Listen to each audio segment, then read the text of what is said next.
I've got a storyline for you. What if a very important man sat in a meeting where he heard secret intelligence that said a bad thing was going to happen and it would affect the economy? And that VIP left the meeting and sold a bunch of his stocks, then called his brother in law, who also sold a bunch of stocks. Then, 3 days later, the stock market tanked, saving the VIP and his not so VIP brother in law millions of dollars. That's a happy story, right? A man takes what he knows and uses it for his benefit. It's also the definition of insider trading. It's illegal. And sure, it happens all the time between the 28% who own the majority of stocks in the United States. Except that very important man was Richard Burr, a senator who used his position to ensure he didn't lose money when COVID hit the US shores in 2020, which, by definition, makes him a criminal.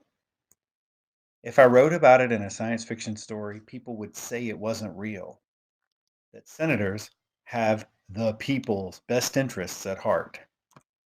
But it's not getting much play in the press because the people who own the press don't want that story to get too big. There's another narrative about a VIP who belongs to a fossil fuel board of directors. He makes money when that company does well. That VIP also sits on a committee in Congress that steers legislation about that particular industry. He very vocally steers those bills into a going nowhere pile and opposes anything that might harm his outside paycheck. Excuse me, he's protecting the industry.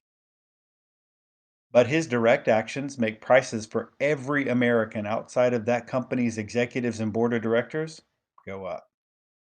His position is costing Americans roughly $120 more per year, including the people who elected him. Again, the media won't dwell on this story because if you told the American people just how much the actions of a few hundred people cost them, there would be a riot in DC. I think the last insurrection was based on a false narrative, fiction, because if people knew the truth, they wouldn't tolerate it. Or would they? Maybe we would.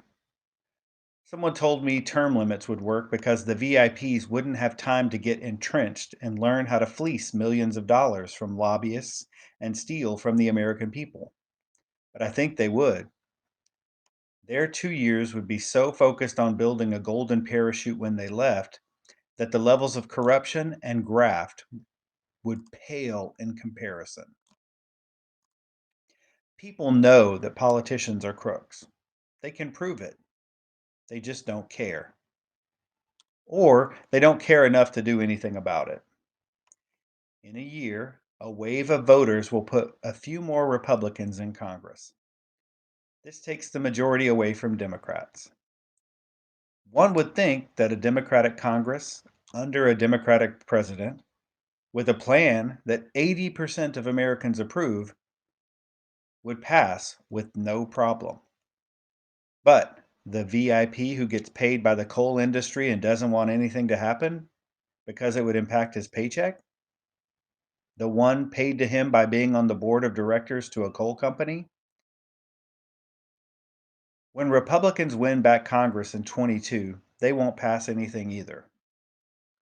And all of this self serving baloney, there's a leader who can't lead or won't lead at the head of Congress, at the head of the executive branch, and at the top of the media food chain.